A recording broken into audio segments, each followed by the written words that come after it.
Hey there, welcome back to Hey Have You Seen That Film? I just used hey twice. Anyways, super excited to have you guys here today.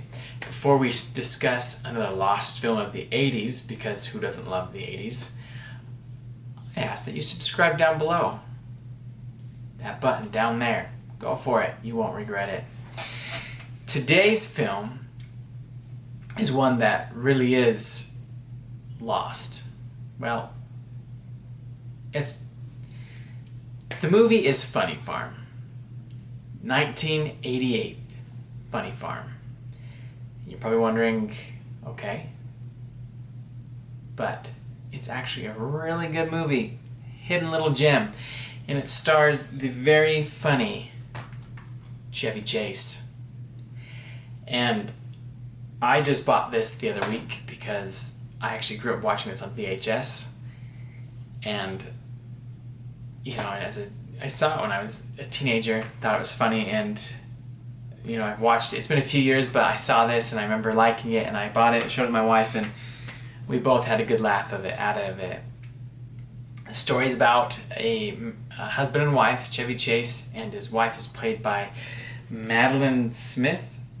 Yep, this is kind of one of her only films that she did, but he's a sports writer. They live in the city, and he decides he decides he wants to go write a book out in the country. Every writer's dream, and he gets the funding to do so from a book company. They agree that if they gave him X amount of money, but he has to produce a book or at least a rough draft by a certain date. So he and his wife move up to this beautiful home in the country. They've never been there before. They never lived in the country, but it's actually a gorgeous home. And, of course, getting there is not an easy journey, and living there is not easy. There's just a bunch of weird, funny, kooky experiences that happen to them. For example, on their first or second day there, the wife's out gardening, and there's a body buried in her garden. There's just a wooden box, and it was some of the previous owners of the home, and the man's body was actually never found. So there's that. There's another experience or instance where Chevy Chase's character he becomes a fourth man on a fishing team for the town's annual picnic special celebration day. And a man gets a hook stuck in his neck, and Chevy thinks that the only way they're going to get this hook out is to knock the guy out. So he's punching this guy, trying to knock him out. He ends up knocking everyone else off the boat, and these guys end up hating him in the end. And throughout the rest of the movie, they hate him.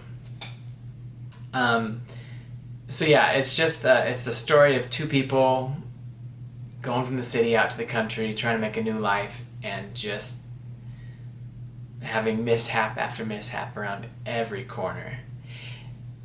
And it's a funny film. I think it's a nice film. You still get a bit of Chevy Chase's humor in it, but it's not his typical film. If you don't know who Chevy Chase is, it's kind of I'd be surprised. A lot of people do.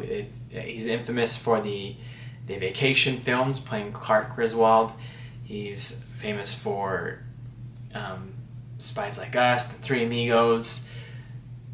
My personal favorite Chevy Chase seems like Old Times, starring Goldie Hawn, which is probably going to be another film we discuss on this show because I don't know how many people have seen that or remember that film. It's a great movie, though. But it's a bit of a change of pace for Chase, but then it's not. He's still he's still just, he's quick with his responses. You know how he is in his films, and he's always getting himself into funny situations. What I like about this movie is, as my wife put it, it's cute. It's just a cute little film. Like I said, it kind of slid underneath everyone's noses probably in 1988. It only made a little over $25 million at the box office. So it wasn't his biggest hit either. And so, and when you talk about Chevy Chase, it's not one that people are automatically, oh, funny farm. But I think it's great. I love the idea of the story. You know, I love stories of kind of the going from one location to another and having to try and adapt. I think they're called fish out of water stories. Is that the right term? I think that's what it is. You know, there's stories like Crocodile Dundee or George of the Jungle, where they're used to living one lifestyle in the jungle in the Australian outback, and then they come into the city and it's a whole different thing. This is what this story is, but they're flipping it, you know, obviously the country. And what I like about some of these films, the films like this, is they always have their weird, quirky little characters that, you know, you're just kind of like, what the heck? But you still laugh at it. I mean, in this movie, there's random guys who cut down street signs. And so, like, they cut down a sign that leads to the town that Chevy Chase and his wife are moving to, so the movers end up getting lost on the way to the house. There's a thrift shop owner, an antique owner, not a thrift shop, and everything in there, she knows the history about it because she's essentially just gotten it when people have died. And so while Madolyn Smith's character is walking around this antique shop, this woman's like, oh yeah, that's from so-and-so, they died in that rocking chair. And it's just, she's, you know, the Madolyn Smith's kind of like freaking out about it all, but you're just kind of like, well, I guess, you know, if you had an antique shop in a small town, you would know a bit more of the history. So it's just got fun characters in it. But the movie it's a comedy. It's got a little bit of, it's romantic at times. There's a point where Chase and his wife go through they almost get a divorce. I won't give too much of the story away, but they almost get a divorce and, you know, rekindle their love, essentially, in the end. And you got comedy for those who enjoy comedy. Again, this movie is Funny Farm.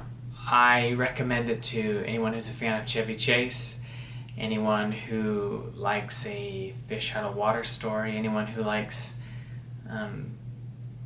just a fun little hour and a half escape from the world. This is a nice movie where you can just relax and enjoy the ride. That's all you have to do. So, thanks for watching today. If you've seen this film, I'd love to hear your thoughts about it. If you haven't, check it out and let me know. I appreciate you watching, and I hope that you have a great time watching this, because I know you're going to. We'll see ya.